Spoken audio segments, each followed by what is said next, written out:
और अब जैसलमेर के पोखरण से बड़ी खबर, जहां घर में बैठे मासूम पर पागल श्वान ने हमला कर दिया। मासूम को हमला कर घायल कर दिया। आनंद फानून में परिजन मासूम को अस्पताल लेकर पहुंचे। मासूम की गंभीर अवस्था को देखते हुए जोधपुर रेफर किया। श्वान करीब आधा दर्जन लोगों को घायल कर चुका। आमजन प्रशासन से पागल श्वान से निजात दिलाने की मांग कर रहे हैं।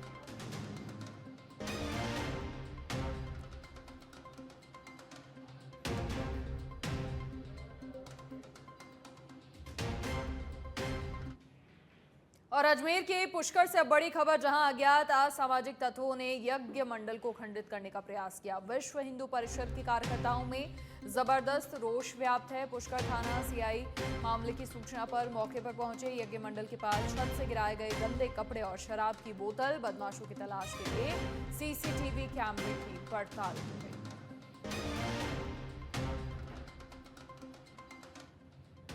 यहाँ पर एक कार्यक्रम श्री लक्ष्मीनारायण चातुर्मास महायज्ञ का हो रहा है, जिसमें यज्ञ मंडप भी बना हुआ है और आज उसका जल भरण का कार्यक्रम था। अभी यहाँ से कलश यात्रा निकली थी, शोभा यात्रा ब्रह्म घाट के लिए सारी जल यात्रा करने के लिए गई हुई थी और यहाँ से हजारों की संख्या में जो यात्री बिहार से आए हुए हैं, सभी जल भरण करने के लिए ब्रह्म घाट पर गए हुए। पीछे हमें अभी पता चला, वहाँ से यहाँ जो कार्यकर्ता थे उन्होंने सूचना दी कि यज्ञ मंडप के बगल में जो एक मकान है, इसमें से कुछ मुस्लिम तत्वों ने, असामाजिक तत्वों ने, इन लोगों ने यज्ञ मंडप के ऊपर कुछ यज्ञ मंडप को खंडित करने के उद्देश्य से कुछ गलत चीज़ों को फेंका है। तो हमारा प्रशासन से अनुरोध है कि या तो इनका इलाज करें, इन लोगों को उठाएं और इनकी तसल्ली करें। नहीं फिर अगर हम लोग इलाज करेंगे तो फिर ऐसा इलाज होगा, फिर ये अपनी पुश्तों तक याद करेंगे इनका कैसे इलाज होता है। कि यहाँ पर एक कार्यक्रम उपचुनाव से पहले प्रदेश बीजेपी का महामंथन और सीएमआर में हुई बीजेपी कोर कमेटी की बैठक। मुख्यमंत्री भजन लाल शर्मा, प्रदेश प्रभारी राधा मोहन दास अग्रवाल, साथ ही सह प्रभारी विजया राहटकर, प्रदेश अध्यक्ष मदन राठौड़, उप मुख्यमंत्री प्रेमचंद बैरवा, केंद्रीय मंत्री गजेंद्र सिंह शेखावत, पूर्व प्रदेश अध्यक्ष सीपी जोशी, वरिष्ठ नेता राजेंद्र राठौड़, सांसद भागीरथ चौधरी, सांसद राजेंद्र गहलोत, पूर्व केंद्रीय मंत्री कैलाश चौधरी, साथ ही रक्षा भंडारी मौजूद रहे। केंद्रीय मंत्री भूपेंद्र यादव, सतीश पूनिया वीडियो कॉन्फ्रेंसिंग के माध्यम से मीटिंग से जुड़े। तो सीएमआर में उपचुनाव से पहले प्रदेश बीजेपी की कोर कमेटी की बैठक हुई और बैठक की तस्वीरें भी आपकी टीवी स्क्रीन पर सबसे पहले आप देख रहे हैं। सीएमआर में बीजेपी कोर कमेटी की बैठक हुई। उपचुनाव से पहले प्रदेश बीजेपी का ये महामंथन और लगातार जो तमाम 7 सीटों पर प्रदेश प्रभारियों के द्वारा दौरा कर फीडबैक लिया जा रहा था कार्यकर्ताओं से, जनताओं से। आज इस मीटिंग में नामों का पैनल, जो देर रात दिल्ली में मीटिंग है वहां पर भी सौंपा जाएगा और तमाम प्रदेश बीजेपी के दिग्गज नेता मौजूद रहे मीटिंग में। अधिक जानकारी के लिए हमारे पॉलिटिकल एडिटर लाल सिंह फौजदार फोनलाइन पर जुड़ गए हैं। लाल सिंह, क्या कुछ पूरी जानकारी है? देखिए, मंथन हो गया है और लगातार क्योंकि प्रदेश प्रभारी और सह प्रभारी भी इन 7 जगहों का दौरा करके फीडबैक तमाम ले रहे थे। आज मीटिंग हुई है, देर रात दिल्ली में भी मीटिंग होनी है। उसमें जो नामों का पैनल बना है, जो मीटिंग में इसमें रणनीति बनी है, जिन नामों को आगे भेजा जाएगा, उस पर जिक्र होने वाला है। क्या जानकारी? देखिए मनीषा, बिल्कुल ये कोर कमेटी की मीटिंग हुई है और ये चुनाव को लेकर ही मीटिंग हुई है और इसको लेकर टिकटों पर मंथन हुआ है और साथ ही मंथन इन बातों पर भी हुआ है कि चुनाव की रणनीति क्या रहेगी, किन मुद्दों को लेकर हमको चुनाव में उतरना है। क्योंकि हरियाणा चुनाव के बाद, जैसा मैंने पहले भी कहा था, एक बड़ा कार्यकर्ताओं को मनोबल मिला है, उत्साह बढ़ा है उनका। तो इस उत्साह को बरकरार रखते हुए प्रदेश में चाहेगी कि जो डबल इंजन की सरकार है उसका एक बेहतर संदेश जाए और तभी संभव है जब आप 7 सीटों में से अधिकतर सीटें जीत सकें। इसको लेकर आपने देखा होगा, इससे पहले भी जो प्रभारी हैं राधा मोहन दास अग्रवाल, वो करीब करीब सभी 7 सीटों का दौरा कर चुके हैं। प्रदेश अध्यक्ष दौरा कर चुके हैं और अभी हाल ही में सीएम भजन लाल शर्मा भी दौरा करके आए थे। तो कुल मिलाकर उन्होंने जो फीडबैक है वो ले चुके हैं और अलग अलग राय जो है वो लेनी है वो ले चुके हैं। तो अब तो केवल ये है कि नाम फाइनल होने का मोहर लगनी है। तो करीब करीब 3 नाम का पैनल फाइनल होता है मनीषा, हर विधानसभा से। कई विधानसभा में लगभग ये माना जाता है कि 1 नाम का पैनल फाइनल हो जाता है, लेकिन 3-3 नाम मंगाए जाते हैं। इस पर लास्ट में दिल्ली में 1 नाम पर मोहर लग जाती है। आज की मीटिंग रही तो उसमें भी मुख्यमंत्री भजन लाल शर्मा के साथ राधा मोहन दास अग्रवाल रहे, विजय राजकर रही, अध्यक्ष मदन राठौड़ रहे, प्रेमचंद बैरवा डिप्टी सीएम, केंद्रीय मंत्री गजेंद्र सिंह शेखावत, सीपी जोशी पूर्व प्रदेश अध्यक्ष, राजेंद्र राठौड़, सांसद भागीरथ चौधरी, राजेंद्र गहलोत रहे। 2 आमंत्रित सदस्य थे, इसमें पूर्व मंत्री कैलाश चौधरी और रक्षा भंडारी। भूपेंद्र यादव और सतीश पूनिया वीसी के जरिए जुड़े थे। प्रमुख जो बातें सामने आई हैं मनीषा, इसमें एक तो उनका पूरा मंथन हुआ उपचुनाव को लेकर और साथ ही बड़े सकारात्मक माहौल में बैठक संपन्न हुई है। ये तय हुआ है कि जो भी निर्णय लिया जाएगा सामूहिकता से निर्णय किया जाएगा, माइक्रो मैनेजमेंट पर काम होगा, जीत की ओर कैसे बड़े रणनीति बनाई जाएगी। साथ ही इस बात की भी चर्चा हुई किस तरह हरियाणा में कांग्रेस को मुंह की खानी पड़ी, कांग्रेस का झूठ और भ्रम जो था बेनकाब हुआ। लगातार जिस तरह संविधान खतरे में है, इस तरह की बातें करके लोकसभा चुनाव में उन्होंने कुछ अधिक सीटें जीती, उसका जनता में धर्म दूर नहीं रहा। इन बातों की चर्चा हुई है। उपचुनाव का उद्देश्य केवल और केवल विकास की राजनीति, जातिवाद से उठकर विकासवाद की ओर साथ बढ़ेंगे, इस तरह की चर्चा हुई है। भाजपा के कार्यकर्ताओं पर भरोसा जताया है और प्रदेश में हुए विकास कार्यों को लेकर, केंद्र सरकार की योजनाओं को लेकर जनता के बीच जाना है। इन बिंदुओं का तय हुआ है और जल्द ही मुझे लगता है कि अगली मीटिंग में जो नाम है, पैनल है, वो फाइनल हो जाएगा। जी मनीष। इसके अलावा लाल सिंह, क्योंकि लगातार सुबह भी हम चर्चा कर रहे थे, जो टिकट के दावेदार हैं उनकी ओर से भी काफ़ी ज़बरदस्त मेहनत कहीं ना कहीं की गई है, लॉबिंग कह लीजिए। इसके अलावा लेकिन जो फीडबैक दिया गया है नेतृत्व को और साथ ही पार्टी की इस वक्त जो नीतियां हैं, जो आवश्यकता है, निश्चित तौर पर नाम उन्हीं के आधार पर फाइनल होगा। देखिए, बिल्कुल इसमें कोई दोहराया नहीं है मनीषा। लॉबिंग होती है, राजनीति है तो लॉबिंग होगी, चुनाव है तो लॉबिंग होगी, लेकिन ये तय है कि भारतीय जनता पार्टी जो टिकट है उसका एक फार्मूला तय है। लगभग सर्वे होते हैं, 1-1, 2-2, 3-3 स्तर पर सर्वे किए जाते हैं, कार्यकर्ताओं की राय ली जाती है, मंडल अध्यक्ष तक की राय ली जाती है, मौजूदा वहाँ जनप्रतिनिधि है उनसे बात होती है और एक सर्वे के आधार पर जो नाम निकल कर आते हैं उन नामों का पैनल दिल्ली भेजा जाता है और दिल्ली में मीटिंग के बाद एक नाम फाइनल हो जाता है। जैसा ही मैंने कहा, इस मीटिंग में तय हुआ कि सामूहिकता से निर्णय लिया जाएगा। इसका मतलब जो निर्णय होगा वो सर्वमान्य होगा, यानी कि 3 नामों का भी अगर पैनल आएगा तो उन तीनों से बात करके ये तय किया जाएगा कि हम एक भी टिकट तो एक ही व्यक्ति को मिलेगा, तो जिसको भी टिकट मिलेगा उसका आपको साथ देना है। पार्टी जो निर्णय करेगी वो सर्वोपरि होगा, संगठन का निर्णय जो होगा वो सर्वोपरि होगा। इस भावना के साथ पार्टी टिकट देती है। प्रयास यही रहे कि कहीं भी किसी भी सीट पर कोई बगावत का झंडा बुलंद ना हो, ताकि पार्टी एक सामूहिकता के साथ, एकता के साथ सरकार की नीतियों को लेकर, पीएम मोदी की योजनाओं को लेकर और हाल ही में हरियाणा चुनाव के बाद जो उत्साहित कार्यकर्ता उसके बल पर चुनाव में उतरे और जीत हासिल करें। जी बिल्कुल लाल सिंह, बहुत शुक्रिया आपका तमाम जानकारी साझा करने के लिए। तो उपचुनाव से पहले प्रदेश बीजेपी कोर कमेटी की बैठक हुई सीएमआर में।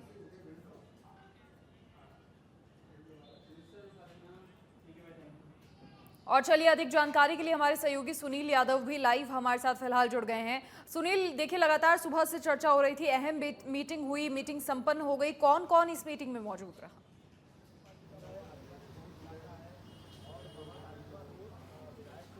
हाँ बिल्कुल मनीषा, जिस तरह से जो लगातार जो बात उठ रही थी कि उपचुनाव को लेकर ये पूरी कवायद है, क्योंकि बीजेपी अपनी जो कोर कमेटी है उसकी बैठक अक्सर करते रहती है, लेकिन लंबे समय बाद जो ये बैठक हुई इसमें उपचुनाव को लेकर जो हलचल है वो साफ तौर पर दिखाई देती है। किस तरह से जो बीजेपी है वो अपनी रणनीति बनाने में जुट गई है, क्योंकि इससे पहले हरियाणा चुनाव में राजस्थान के नेता भी व्यस्त थे, इसको लेकर ये डिले चल रही थी बैठक। हालांकि अभी तक उपचुनाव की तारीख तय नहीं हुई है, लेकिन आज ये बड़ी और महत्वपूर्ण जो राजस्थान बीजेपी कोर कमेटी की बैठक हुई है। उपचुनाव में किन चेहरों पर दांव खेलेगी बीजेपी, उनके नामों पर यहां पर मंथन हुआ है। और इस बैठक में जिस तरह से बात करें, जो प्रदेश प्रभारी है राधा मोहन दास अग्रवाल वो मौजूद थे, मुख्यमंत्री भजन लाल शर्मा यहां पर मौजूद थे, सह प्रभारी विजय राहटकर, केंद्रीय मंत्री गजेंद्र सिंह शेखावत, भागीरथ चौधरी, पूर्व नेता प्रतिपक्ष राजेंद्र राठौड़, केंद्रीय मंत्री राजेंद्र गहलोत के साथ ही साथ जो डिप्टी सीएम प्रेमचंद बैरवा वो यहां पर मौजूद थे। इसके अलावा जो कोर कमेटी से जुड़े हुए लोग हैं वो बैठक में मौजूद रहे। साथ ही साथ जो वीडियो कॉन्फ्रेंसिंग के माध्यम से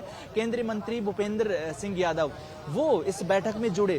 कहा जा सकता है कि पूरी जो कवायद थी, ये जो नाम है बीजेपी के जो 7 विधानसभा उपचुनाव चुनाव होने हैं, वहां पर किन चेहरों पर बीजेपी चेहरों के साथ चुनाव मैदान में उतरेगी, उसको लेकर ये मंथन होना था इस बैठक में। हालांकि किस तरह की चर्चा हुई, ये बाहर निकलकर नहीं आई है, लेकिन जिस तरह से जो पूर्व नेता प्रतिपक्ष राजेंद्र राठौड़ उस बैठक में मौजूद थे, मीडिया के सामने बातचीत करते हुए उन्होंने कहा कि जो 3-4 जो नाम है जो पैनल में जिनका डिस्कशन हुआ है, जिन नामों पर अभी तक ग्राउंड रिपोर्ट मिली है, उन नामों पर यहां पर चर्चा हुई है। बेहद जल्दी ये काफी बड़े संकेत देकर गए हैं कि बहुत जल्दी दिल्ली में जो केंद्रीय नेतृत्व के सामने जो आलाकमान है, केंद्रीय नेतृत्व है, केंद्रीय कोर कमेटी है, उसके सामने बड़ी बैठक होने वाली है। उस बैठक में जो ये पैनल जिस पर डिस्कशन हुआ है, यही पैनल का जो नाम है वो वहां पर जाएगा और वहां पर अंतिम रूप से जो परफेक्ट नाम है उस पर मोहर लगने वाली है। तो देखना यह होगा कि वो बैठक कब होती है, क्योंकि संकेत यही मिल रहे हैं कि बहुत जल्द, संभवतः अगला सप्ताह होगा, उस बीच में बैठक कभी भी हो सकती है। बीजेपी की भी कोशिश यही है कि उपचुनाव में जल्दी से तमाम तरह की जो रणनीति है, तमाम तरह की जो प्रत्याशी चयन की जो एक्सरसाइज है वो जल्दी से पूरी कर ली जाए, ताकि प्रत्याशी का नाम जब फाइनल हो तो ये देखा जा सके कि चुनाव कैंपेनिंग में जो लंबा समय वो मिल सके, आपसी फूट या किसी तरह का विरोधाभास हो उसको समय रहते दूर किया जा सके। तो इन तमाम चीजों को लेकर बीजेपी की भी यही रणनीति है कि जल्दी से जल्दी जो नाम है उसको फाइनल किया जाए। जी बिल्कुल सुनील, बहुत शुक्रिया तमाम जानकारी साझा करने के लिए आपका। तो उपचुनाव से पहले प्रदेश बीजेपी का महामंथन हो गया है, मीटिंग हो गई है और मीटिंग में जो भी रणनीति बनी है आगे आने वाले समय के लिए, इसके अलावा अब क्योंकि नामों का भी ऐलान होना है, पैनल बना है, वो कैसे आगे नेतृत्व को सौंपना है और वहां से क्या कुछ नाम फाइनल होता है, ये तमाम चर्चाएं मीटिंग में।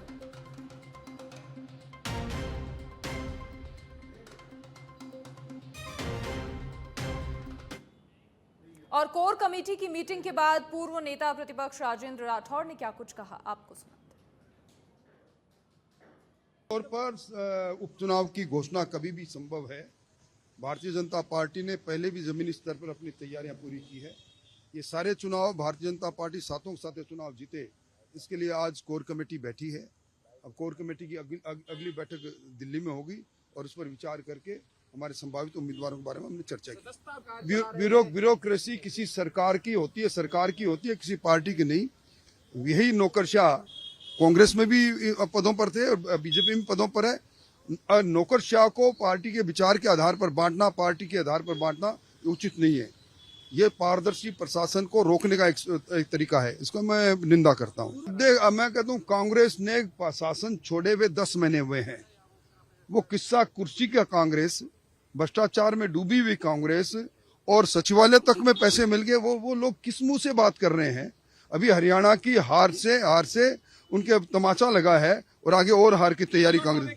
और अब जयपुर से बड़ी खबर, जहां सब इंस्पेक्टर भर्ती पेपर लीक मामला और मामले को लेकर जयपुर के शहीद स्मारक पर बड़ी संख्या में लोग पहुंचे। भर्ती परीक्षा को रद्द नहीं करने की मांग को लेकर प्रदर्शन किया जा रहा है, जबकि युवाओं का एक दूसरा धड़ा जयपुर के सिविल लाइन फाटक के पास प्रदर्शन कर रहे हैं और वो चाहते हैं कि भर्ती परीक्षा रद्द हो। उनकी यही मांग है। सरकार द्वारा गठित कमेटी ने मुख्यमंत्री भजनलाल शर्मा को रिपोर्ट भेज दी है। तो अब 2 गुट हो गए हैं। एक गुट ये चाहता है कि भर्ती परीक्षा रद्द नहीं हो, वहीं दूसरी ओर एक गुट लगातार प्रदर्शन कर रहा है कि भर्ती परीक्षा को रद्द किया जाना चाहिए।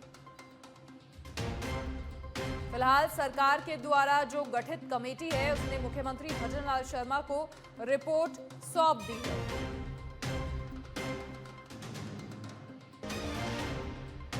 तो छात्रों के 2 अलग अलग गुटों का प्रदर्शन लगातार जारी है। एक गुट भर्ती परीक्षा को रद्द करने की मांग कर रहा है, तो वहीं दूसरा गुट चाहता है कि भर्ती परीक्षा रद्द नहीं होनी चाहिए। सब इंस्पेक्टर भर्ती पेपर लीक मामला अब लगातार टूल पकड़ता जा रहा है, जहां एक तरफ सरकार लगातार कार्रवाइयां कर रही है, पुलिस लगातार कार्रवाइयां कर रही है, एसओजी लगातार मामले पर अपनी निगाह बनाए हुए है। वहीं सरकार जब कुछ फैसला कहीं ना कहीं लेने की दिशा में होती है, तो अब ऐसे मामले 2 गुट हो गए हैं।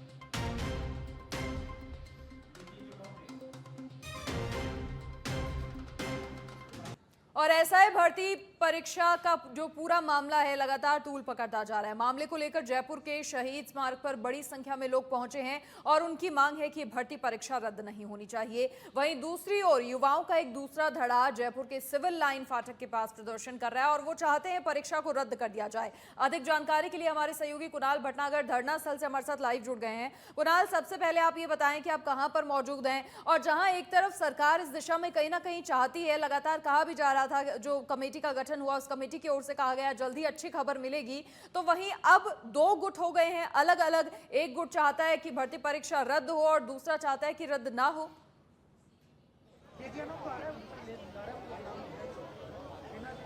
देखिए, अभी आपको मनीषा, मैं जो है जयपुर के शहीद स्मारक पर इस समय मौजूद हूँ और मैं आपको तस्वीरें यहाँ पर दिखाना चाहूँगा। जो यहाँ पर जो सेलेक्टेड अभ्यर्थी हैं उनके अभिभावकों द्वारा जो है यहाँ पर प्रदर्शन किया जा रहा है और इनकी मांग है कि इस भर्ती प्रक्रिया को जो है रद्द नहीं किया जाए, क्योंकि अब इस पूरे मामले को लेकर जिस तरह से नए नए खुलासे हो रहे हैं और उसके बाद लगातार, क्योंकि अब इस पूरे मामले में दो गुट हो गए। एक गुट कह रहा है कि भर्ती परीक्षा को रद्द किया जाए, वहीं दूसरा जो गुट है वो ये कह रहा है कि इस भर्ती प्रक्रिया को यथावत रखा जाए, क्योंकि कुछ इस जो कुछ लोग हैं वो मेहनत से लगे हैं। अगर इस भर्ती को रद्द किया जाता है तो उनके साथ जो है अन्याय होगा, क्योंकि आंदोलन का नेतृत्व कर रहे हैं हमारे साथ हनुमान किसान मौजूद हैं। हम बात करेंगे।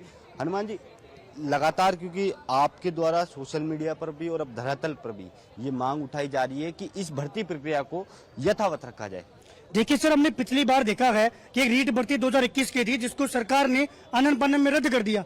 हम तमाम साथी खुश हुए कि भाई सरकार ने रद्द किया है तो कहीं ना कहीं जो पेपर लीक वाली समस्या रुकेगी, फर्जी पकड़े जाएंगे, आगे जांच होगी। लेकिन सर हमें निराशा मिली, उस भर्ती पे पुलिस स्टॉप लग गया। उसके बाद में ना कोई फर्जी पकड़ा गया और ना कोई नेता जो इसमें शामिल था वो पकड़ा गया। हम सरकार से मांग करते हैं कि साहब रद्द करना कोई सोल्यूशन नहीं है। कोई भी पढ़ा लिखा विवेकशील शिक्षित युवा कहेगा ही नहीं कि साहब रद्द करो। हम एक मांग कर रहे हैं सरकार से कि डबल इंजन की सरकार है, मजबूत सरकार है, आप निष्पक्ष जांच कीजिए। एसओजी बेहतरीन जांच कर रही है, उसके लिए अभिभावक एसओजी का धन्यवाद कर रहे हैं, मुख्यमंत्री जी का धन्यवाद कर रहे हैं।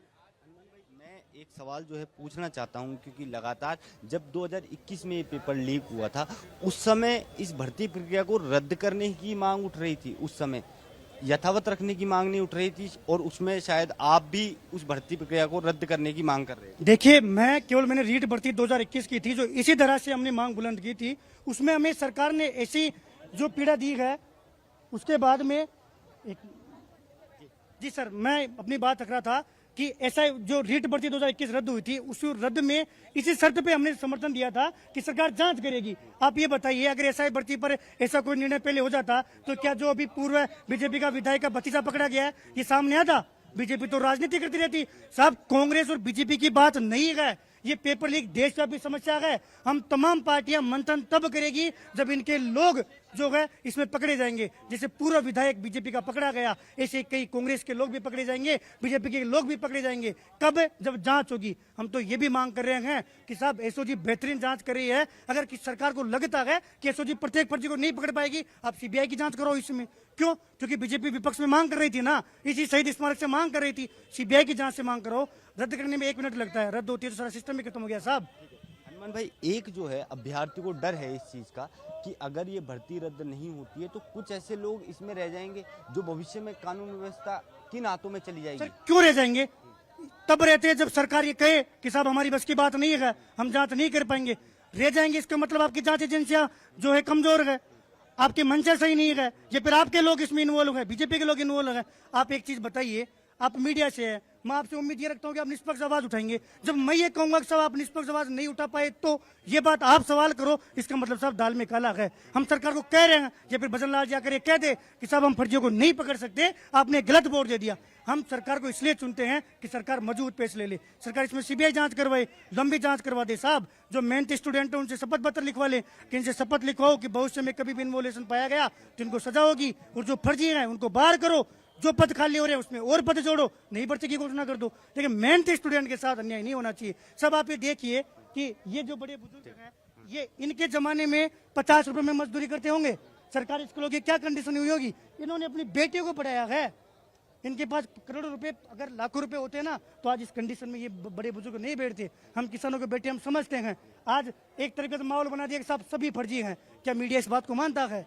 सब एक डरा होता है कि बड़ा दड़ा रद्द की तरफ होता है कि सब कई तरीके के स्वार्थ होते हैं, कई तरीके की राजनीति चीज होती है। हमें तो कमेटी पर भी पूरा भरोसा है। इसमें एक चीज मैं ये कहना चाहूंगा, एसओजी द्वारा और पुलिस मुख्यालय द्वारा जो ये प्रस्ताव भेजा गया कि इस भर्ती को रद्द कर देना चाहिए, वहां पर इतने अनुभवी लोग बैठे हैं। सर उसके पीछे मैं आपको रीजन बता दूं कि एसओजी साथ में कई दिनों से, आपने भी प्रिंट मीडिया में देखा होगा कि एसओजी एक मांग कर रही है कि सब संसाधन कम है, फर्जी लोग जो चीजें हैं, अगर हम एक ही भर्ती पर ध्यान देंगे, चूंकि सब बीजेपी सरकार कहती है कि 16-17 पेपर जो है वो आउट हुए हैं, हम तो 17 पेपर की सीबीआई की मांग कर रहे हैं। कहने का तात्पर्य है कि संसाधन जो कम है इसलिए एसओजी ने मांग की है कि इसको रद्द। देखिए सर, पूर्णतः का मैं ये नहीं कह रहा, लेकिन कहीं ना कहीं ये भी एक कारण है, क्योंकि कई बार हमारे सामने ये आया है कि संसाधन की बात आई है। अगर ऐसी चीज है तो आप सीबीआई से जांच तो करवाओ। हम ये चाह रहे हैं साहब, जो मेन सरगना है कि कोई मगरमच्छ गए, वो हम एक साल तो आपको भी सुनते हुए हो गया, मगरमच्छ मगरमच्छ। आप मुझे इतना बता दो कि सब रद्द करने से मगरमच्छ पकड़ा जाएगा कि जांच करने से? तो आप देख सकते हैं मनीषा, जो मेहनतकश अभ्यर्थी हैं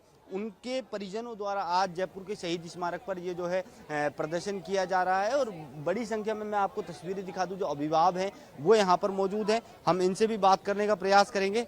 बाबू जी, कहाँ से आए हो? क्या मांग है बच्चा है अपना। अच्छा, जो रद्द नहीं होना चाहिए, बड़ी पार लाग जानी चाहिए। अच्छा, रद्द नहीं होनी चाहिए। हाँ ठीक है मनीषा, देखिए यही कहानी हर दूसरे व्यक्ति की यहाँ पर है, क्योंकि इनका कहना है, ये फागी तहसील से आए कि हमारा बच्चा इस भर्ती में लगा हुआ है और मेहनत से लगा हुआ है। अगर सरकार इस भर्ती को रद्द करती है तो उसके साथ ये अन्याय होगा। तो ये इनकी मांग है कि इस भर्ती प्रक्रिया को रद्द नहीं किया जाए। जी भी जायज है। फिलहाल बहुत शुक्रिया आपका तमाम जानकारी साझा करने के लिए। लेकिन सरकार के सामने भी अब कहीं ना कहीं चुनौती है, जहां एक गुट लगातार मांग कर रहा है कि भर्ती परीक्षा रद्द हो, और वहीं अब दूसरा गुट भी सामने आ गया है जिनकी मांग है कि पेपर रद्द नहीं होना चाहिए, क्योंकि बड़ी संख्या में ऐसे भी अभ्यर्थी जिन्होंने मेहनत कर परीक्षा पास की है, नौकरी मिली है, तो उनके परिजन भी धरने पर बैठे हैं कि उनकी नौकरी गई तो उनके साथ भी कहीं ना कहीं कुठाराघात होगा।